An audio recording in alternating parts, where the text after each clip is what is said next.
여러분, 안녕하세요. 와주셔서 정말 반갑습니다. 바로 본론으로 들어가겠습니다. 중요한 이야기니까요. 오늘은 기초연금에 대해 이야기하려 합니다. 여러분이 마땅히 받아야 할 그 돈, 우리의 최소한의 사회 안전망에 대해 말하는 겁니다. 우리는 지금 34만 2,510원에 대해 이야기하고 있습니다. 달 말입니다. 이 돈이 엄청난 거액처럼 들리지 않을 수도 있습니다. 하지만 솔직히 말해서 이게 우리 장 보는 돈이고 공과금 내는 돈이고 약값입니다. 이 돈이 몇 년만 쌓여도 수천만 원이 됩니다. 그런데 상상해 보세요. 이 돈을 못 받게 된다는 걸 알게 됐습니다. 그 이유가 무슨 크고 복잡한 게 아니에요. 정말 사소하고 피할 수 있었던 실수 하나 때문이라면요. 정말 가슴 아픈 일이죠. 그런데 더 속상한 게 뭔지 아세요? 그 돈이 여러분 통장에 있는지는 아무도 신경 쓰지 않는다는 겁니다. 한번 생각해 보세요.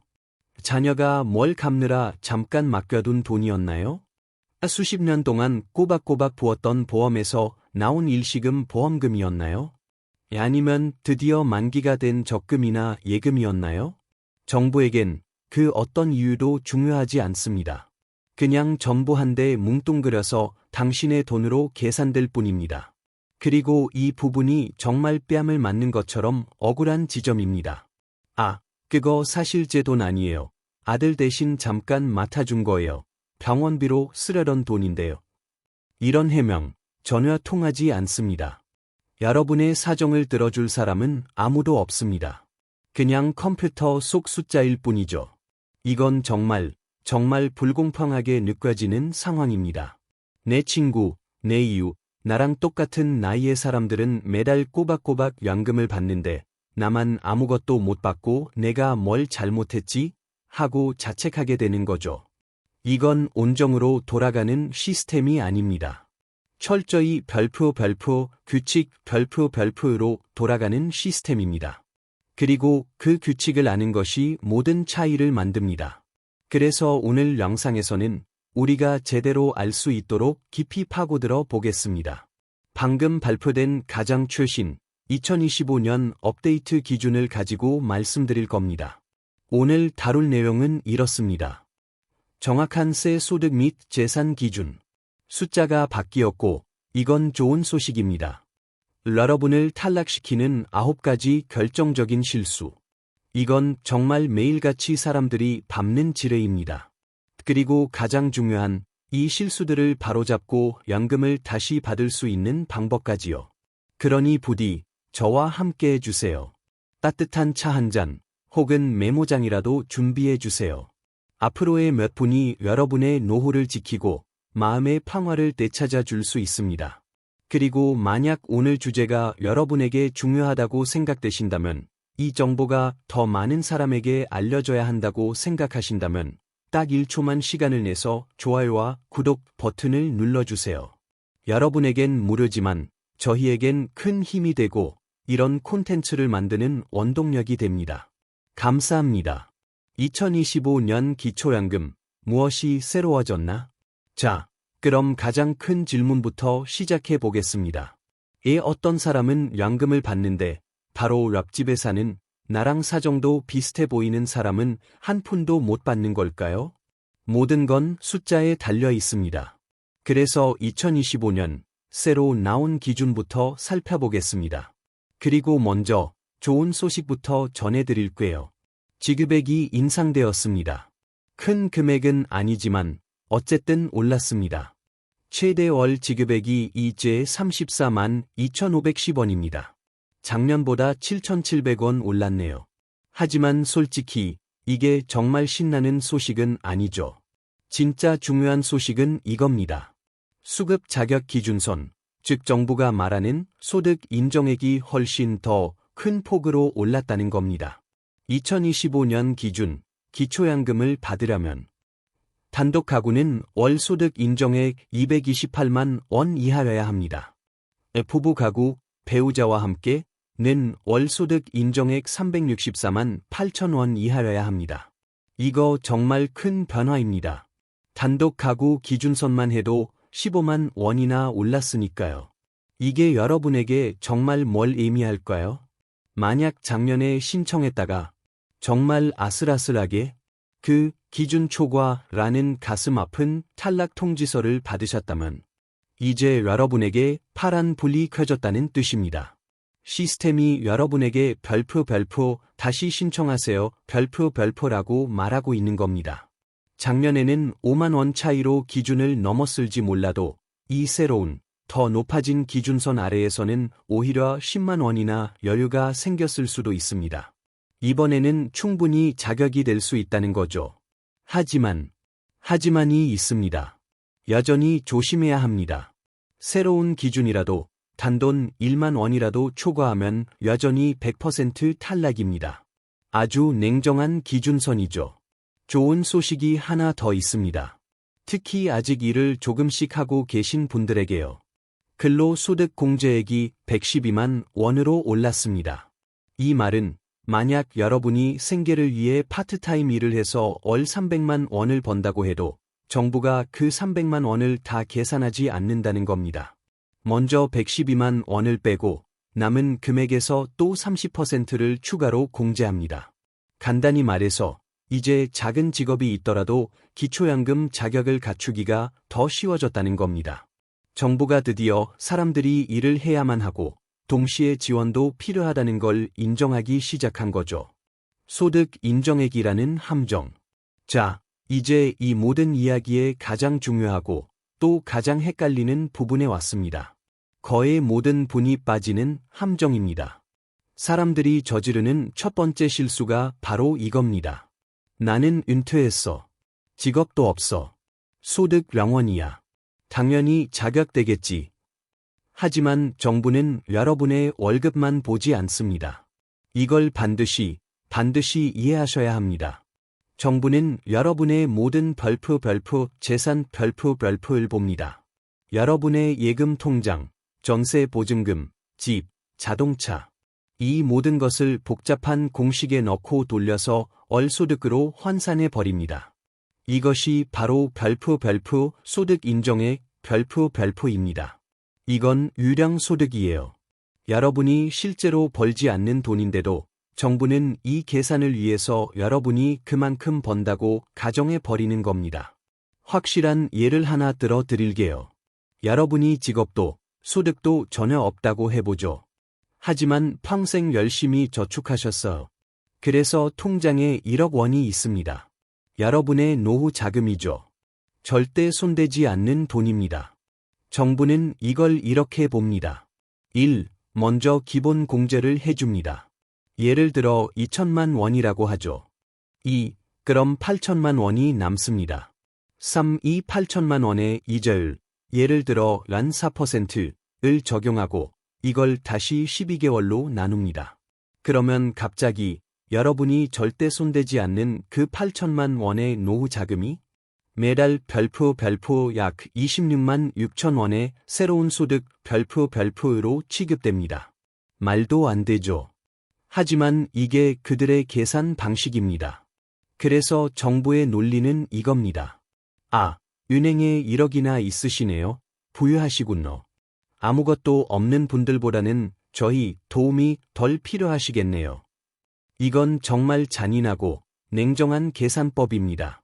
그리고 수많은 선량한 분들이 바로 이 지점에서 발목을 잡힙니다. 실제 탈락 사례, 사람들은 왜 탈락하는가? 이건 그냥 이론이 아닙니다.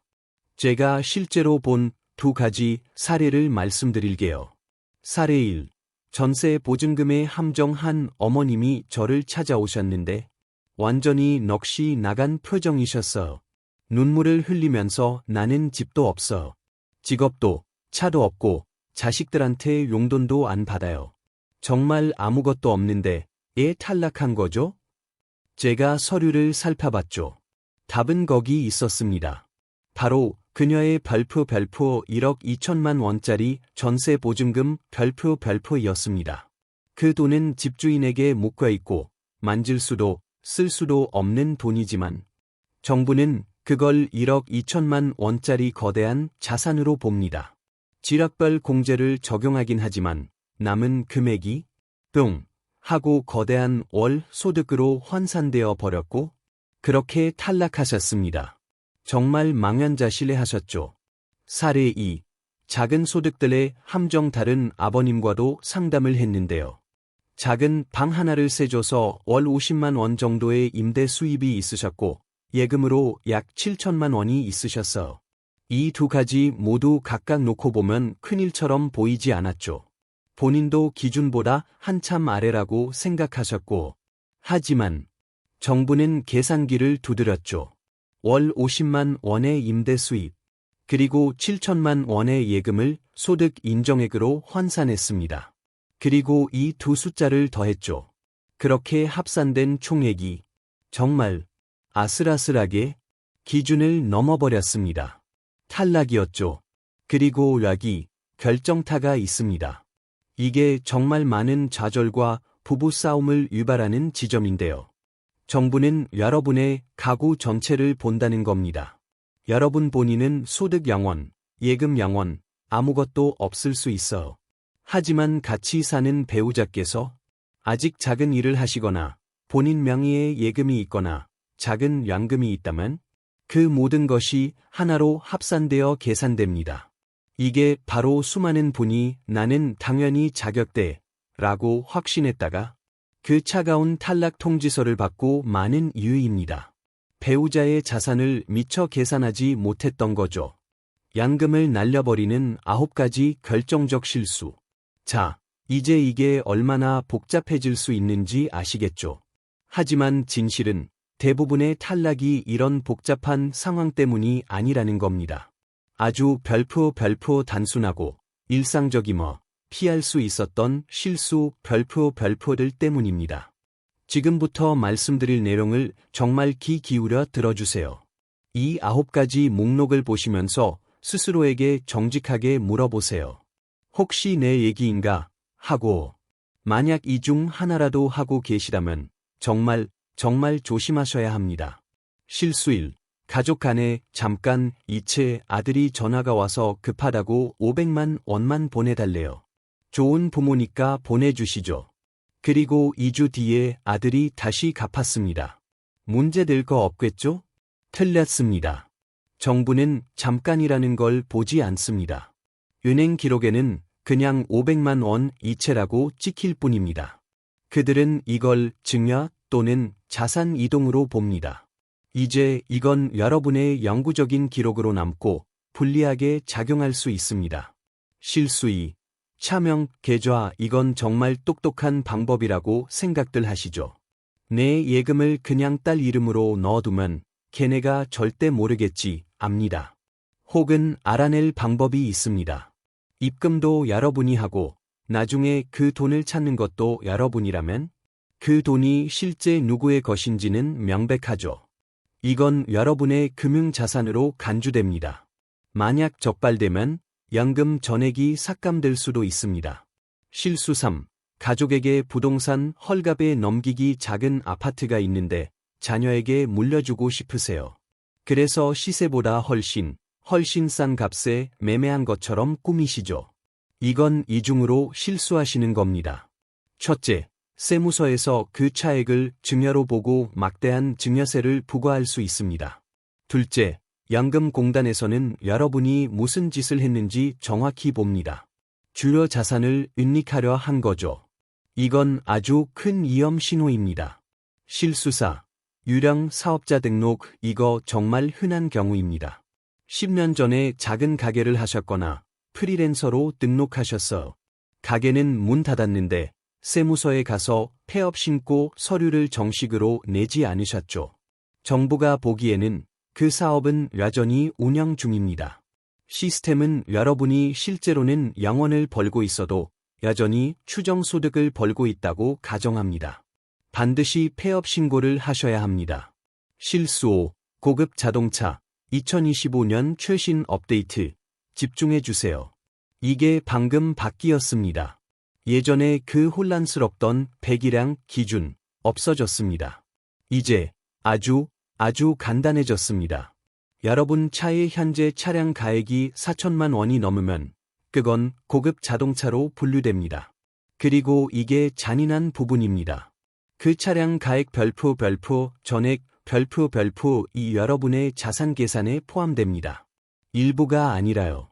이 비싼 차 한 대가 다른 자산이 아무것도 없더라도 여러분을 탈락시킬 충분한 이유가 될 수 있습니다. 실수 6. 보험 해약하기. 이건 정말 볼 때마다 마음이 아픕니다. 30년 동안 꼬박꼬박 부은 보험이 있어 해약하기로 결정하고 환급금 2천만 원을 받았습니다. 여러분은 그냥 내 돈 돌려받는다고 생각하시죠. 하지만 정부의 눈에는 그 2천만 원은 환급금이 아닙니다. 그건 여러분 통장에 새로 찍힌 거대한 별표 신규 금융자산 별표입니다. 그 돈이 여러분의 소득 인정액을 그달에 폭발적으로 증가시키고 탈락입니다. 실수 7. 자녀 통장 대신 관리하기. 이것도 정말 흔하죠. 특히 연세 있으신 부모님들. 자녀 통장으로 공과금도 내고 자녀도 부모님 통장을 쓰고 그냥 다 한솥밥 먹는 가족이니까요. 하지만 양금공단에겐 이건 악몽입니다. 여러분이 자녀 계좌에 입출금을 하고 있다면 그들은 그걸 자녀의 자산이 아니라 별표 여러분의 자산 별표로 간주할 겁니다. 돈을 숨기려는 것처럼 보이는 회색 지대일 뿐이죠. 실수 8. 신고하지 않은 월세 수입. 그냥 남는 방 하나 세줘서 현금 조금 받는 건데 신고 안 했어. 크나큰 실수입니다. 요즘 같은 디지털 시대에 뒷돈이라는 건 없습니다. 국세청 자료는 공유됩니다. 은행 기록도 공유됩니다. 그들이 그걸 언젠가가 아니라 반드시 찾아냈을 때 여러분은 그냥 탈락하는 게 아닙니다. 밀린 세금과 가산금까지 물게 될 수 있습니다. 실수 9. 최근에 자산 처분하기. 양금공단은 여러분의 통장 오늘 자 스냅샷만 보지 않습니다. 그들은 5년치 기억력을 가지고 있습니다. 여러분의 금융거래 내락을 다 봅니다. 만약 여러분이 6개월 전에 아파트를 팔았다면 이젠 집 없어요 라고 말할 수 없습니다. 시스템이 물어볼 겁니다. 네. 그럼 그 집 팔고 받은 3억 원은 어디로 갔죠? 여러분의 은행에 앉아있는 그 현금은 고스란히 거대한 금융자산으로 계산됩니다. 해결책 5단계 행동계획. 자, 심호흡 한번 하세요. 정말 많은 내용이었고 무섭게 들리셨을 겁니다. 아마 지금 어떡하지? 나 저 9개 중에 3개나 해당되는데 하고 앉아 계실지도 모릅니다. 괜찮습니다. 이건 공포를 주려는 게 아니라 별표 계획 별표를 하자는 겁니다. 전부 고칠 수 있습니다. 만약 걱정되신다면 여기 5단계 행동 계획을 드립니다. 오늘 당장 시작하실 수 있는 겁니다. 1. 나가 아닌 우리 가구로 생각하세요. 첫 단계는 생각의 전환입니다. 내 상황만 생각하는 걸 멈추세요. 우리 가구의 상황을 생각하셔야 합니다. 이제 배우자와 식탁에 마주 앉아 이야기할 시간입니다. 모든 통장, 모든 보험 증서, 모든 집 문서를 식탁 위에 올려놓으세요. 정부가 보는 것처럼 여러분도 전체 그림을 보셔야 합니다. 2. 5년의 법칙. 지금 당장 계획을 시작하세요. 양금 신청하기 바로 전날 자녀에게 모든 돈을 줘버릴 수 없습니다. 시스템은 5년의 기억력을 가졌다고 했죠? 이 말은 65세가 되기 최소 5년 전부터 자산 계획을 시작해야 한다는 뜻입니다. 부동산을 팔거나 자녀에게 증여하거나 금융 구조를 재조정해야 한다면 그 시점은 나중이 아니라 지금입니다. 시스템은 미리 준비하는 사람에게 보상합니다. 3. 당신의 차량 가액을 정직하게 확인하세요. 이건 간단하고 실용적인 단계입니다. 지금 당장 인터넷에서 여러분의 차 현재 시세를 검색해 보세요. 4천만 원이 넘습니까? 정직하게요. 만약 그렇다면 스스로에게 어려운 질문을 던져야 합니다. 이 차 한 대가 앞으로 내 남은 평생 매달 꼬박꼬박 나올 연금보다 더 가치가 있는가? 많은 분에게 답은 아니오일 겁니다. 4. 유령 사업자를 공식적으로 폐업하세요. 이건 이 목록에서 가장 쉽게 이길 수 있는 방법입니다. 오늘 당장 홈택스 웹사이트에 접속하세요. 온라인으로도 됩니다. 폐업 신고 서류를 제출하세요. 10분이면 됩니다. 그러면 여러분의 기록에서 그 추정소득이 영원히 사라질 겁니다. 그냥 하세요. 5. 뒤엉킨 가족 금융관계를 정리하세요. 이제 때가 됐습니다. 그 모든 차명 계좌들, 이건 남편 통장에서 내고, 이런 것들 멈춰야 합니다. 이제 깨끗하고 분리되고 지루할 정도로 명확한 금융 상태를 만들 시간입니다. 통장 명의자가 그 통장을 사용하는 유일한 사람이어야 합니다. 명확하고 단순한 은행 기록이 여러분의 가장 강력한 아군입니다. 전문가 팁, 합법적으로 자격을 갖추는 현명한 전략. 조금 더 고급 전략을 원하시나요? 계획적인 분들을 위해 합법적이고 윤리적으로 자산을 구성하러 자격을 갖추는 3가지 전략을 알려드립니다. 전략 1. 목적이 있는 통장 쪼개기 하나에 예금 통장에 1억 원이 덩그러니 있으면 그건 재산처럼 보입니다. 하지만 이걸 나눠보면 어떨까요? 월 생활비 통장, 긴급 의료비 통장, 재산세, 집수리비 통장. 이 돈이 그냥 쌓아둔 현금이 아니라 구체적이고 필수적인 지출을 위해 배정된 자금이라는 것을 명확한 은행 기록으로 몰아줄 수 있을 때 때때로 더 유리하게 평가받을 수 있습니다. 이건 돈을 쌓아두는 게 아니라 돈에 대한 계획을 몰아주는 겁니다. 전략 2. 보험, 무작정 해약 말고 재평가하세요. 무작정 해약하는 건 나쁘다고 말씀드렸죠. 하지만 여러분이 가진 보험이 어떤 종류인지부터 아셔야 합니다. 저축성 보험, 2. 큰 환급금이 나오는 유니버설 보험, 은 랑금 심사에서 부채나 마찬가지입니다. 그 환급금은 시한폭탄입니다. 보장성 보험, 2. 환급금이 없는 순수 건강보험, 암보험, 정기보험, 은 일반적으로 여러분에게 해가 되지 않습니다. 그건 자산이 아니라 비용이니까요. 무슨 행동을 하시기 전에 당장 보험 설계사에게 전화해서 물어보세요. 이거 저축성이에요? 보장성이에요? 지금 당장 해약하면 환급금이 정확히 얼마죠? 아는 것이 힘입니다. 전략 3. 전세를 월세로 전환하기. 이건 정말 큰 전략이지만 생명줄이 될 수 있습니다. 아까 그 1억 6천만 원 전세 보증금 때문에 탈락했던 어머님 이야기로 돌아가 보죠. 그분이 집주인과 재협상을 할 수 있습니다. 예를 들어 보증금 3천만 원에 월세 40만 원으로 바꾸는 거죠. 정부의 눈에 이게 어떻게 보이는지 보세요. 1. 탈락의 원인이었던 거대한 자산 1억 6천, 2. 이제 감당 가능한 작은 자산 3천으로 바뀝니다. 이것만으로도 소득 인정액이 극적으로 낮아집니다. 2. 이제 매달 내는 월세 40만 원은 지출입니다. 이건 공제 항목이죠. 소득에서 빼준다는 뜻입니다. 숫자가 훨씬 더 낮아지죠. 이 단 하나의 움직임이 말 그대로 탈락 상태의 사람을 수급 상태로 바꿔놓을 수 있습니다. 물론 이건 실제 임대차 계약서가 있어야 하고 월세가 이체된 실제 은행 기록이 뒷받침되어야 합니다. 이건 자동이 아닙니다. 반드시 신청해야 합니다. 자, 정말 많은 것을 다뤘습니다. 만약 여러분의 재무 상태가 복잡하다면 제발 혼자 짐작하지 마세요. 세무사나 부동산 전문가, 이 규칙을 아는 사람과 상담하세요. 하지만 저의 마지막, 그리고 가장 중요한 요점입니다. 제가 3번 말씀드릴게요. 신청하셔야 합니다. 신청하셔야 합니다. 신청하셔야 합니다. 정말 많은 분이, 특히 우리 부모님 세대는 그냥 기다리십니다. 나 이제 65세 됐어. 정부가 알아서 보내주겠지. 아닙니다. 자동으로 주는 게 아닙니다. 이건 별표 신청주의 별표에 기반한 시스템입니다. 저는 이 신청서 한 장을 안 냈다는 이유만으로 마땅히 받을 수 있었던 수년치의 연금, 수천만 원을 놓친 분들을 만났습니다. 그냥 몰랐기 때문이죠. 만약 여러분이 1960년생이시라면 올해가 바로 그 해입니다.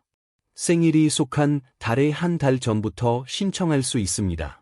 기다리지 마세요.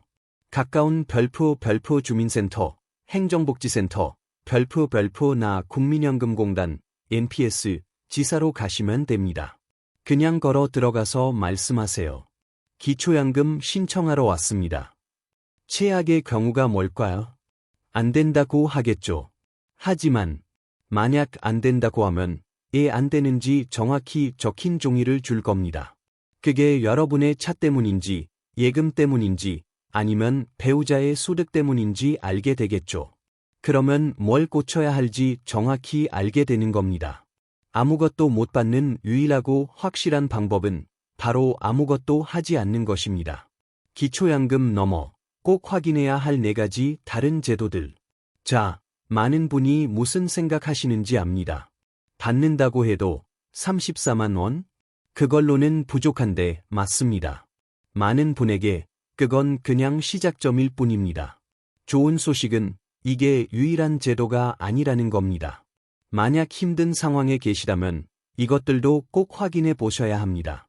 1. 주택연금, 약목이지, 집은 한 채 있는데 공시 가격 12억 원 이하, 당장 현금 흐름이 없는 이른바 하우스 푸어이신가요? 만 55세 이상이시라면 이걸 알아보세요. 여러분의 집에 계속 살면서 절대 쫓겨나지 않으면서 은행이 여러분에게 매달 연금을 줍니다. 집을 팔지 않고도 집의 가치를 현금화하는 방법입니다. 2. 농지연금, 이건 농업인을 위한 겁니다. 만 60세 이상이고 5년 이상 농지를 소유하고 경작하셨다면 똑같이 하실 수 있습니다. 그 땅이 아무런 소득 없이 놀게 놔두지 마세요. 그 농지가 여러분의 새로운 월급 통장이 될 수 있습니다. 3. 노인 일자리 사업, 이건 정말 환상적입니다. 제가 제일 좋아하는 제도인데요. 만 65세 이상이고 기초연금을 받고 계시다면 신청할 수 있습니다. 보통 가볍고 단순한 일입니다. 학교 앞 교통 지킴이, 공원 관리원, 커뮤니티 센터 도우미 같은 일이죠. 하루에 몇 시간 정도만 합니다. 한 달에 약 27만 원에서 30만 원 정도를 받는데 진짜 최고인 부분이 이겁니다. 이 돈은 여러분의 기초연금 소득으로 잡히지 않습니다. 둘 다 받을 수 있습니다. 이건 단지 돈 때문만이 아닙니다. 계속 활동하고 사회의 일원이 되고 아침에 일어날 이유가 생긴다는 거죠. 4. 국민기초생활보장, 기초생활수급, 마지막으로 정말 심각하고 절박한 도움이 필요한 분들을 위한 제도입니다. 제발 자존심 때문에 망설이지 마세요. 이 제도는 여러분의 의료비, 대부분 100% 지원, 주거비, 그리고 생계비를 지원해 줄 수 있습니다. 기준이 매우 엄격하지만 최근에 많이 완화되었습니다. 나는 안 될 거야 라고 미리 포기하지 마세요. 주민센터에 가셔서 상담을 요청하세요. 무료고 비밀은 보장되며 여러분에게 필요한 생명줄이 될 수 있습니다. 여러분의 권리, 여러분의 책임. 따뜻하고 힘을 실어주는 음악이 깔리기 시작합니다. 여러분은 평생을 일하셨습니다. 가족을 부양하셨고 세금도 꼬박꼬박 내셨습니다. 여러분의 몫을 다 하셨습니다. 이제 여러분 자신을 돌볼 시간입니다. 너무 바빠서, 너무 복잡해서, 창피해서. 이건 변명이 될 수 없습니다. 이건 적선이 아닙니다. 자선도 아닙니다. 이건 여러분이 피땀 흘려 얻어낸 권리입니다. 하지만 이건 여러분이 직접 주장 해야 하는 권리입니다. 마지막으로 2025년 체크리스트를 요약해드립니다. 새로운 기준선을 아세요. 단독 228만 원, 부부 364만 8천 원, 전에 탈락했어도 다시 신청하세요. 차 값을 확인하세요. 4천만 원이 넘나요? 9가지 실수를 점검하세요. 혹시 해당되는 게 있다면 지금 당장 고치기 시작하세요. 자산을 계획하세요. 5년의 법칙을 기억하세요. 그리고 신청하세요. 특히 1960년생이라면 지금이 바로 그때입니다. 단순한 실수, 혹은 정보 부족, 아니면 그냥 미루는 습관 때문에 수천만 원의 돈을 놓치지 마세요. 오늘 영상이 여러분이 마땅히 받아야 할 그 모든 돈을 받는데 도움이 되기를 진심으로 바랍니다. 여러분은 어떤 생각을 하셨나요? 혹시 비슷한 경험이 있으신가요? 아래 댓글로 여러분의 이야기를 공유해 주세요. 여러분의 이야기, 여러분의 작은 조언 하나가 지금 절박한 다른 누군가에게 꼭 필요한 정보가 될 수 있습니다. 끝까지 시청해 주셔서 정말 감사합니다. 오늘 영상이 도움이 되었다면 이 정보가 꼭 필요한 친구나 가족에게 공유해 주세요. 늘 건강하시고 현명하게 판단하시고 여러분 자신을 잘 돌보시길 바랍니다. 다음 영상에서 뵙겠습니다.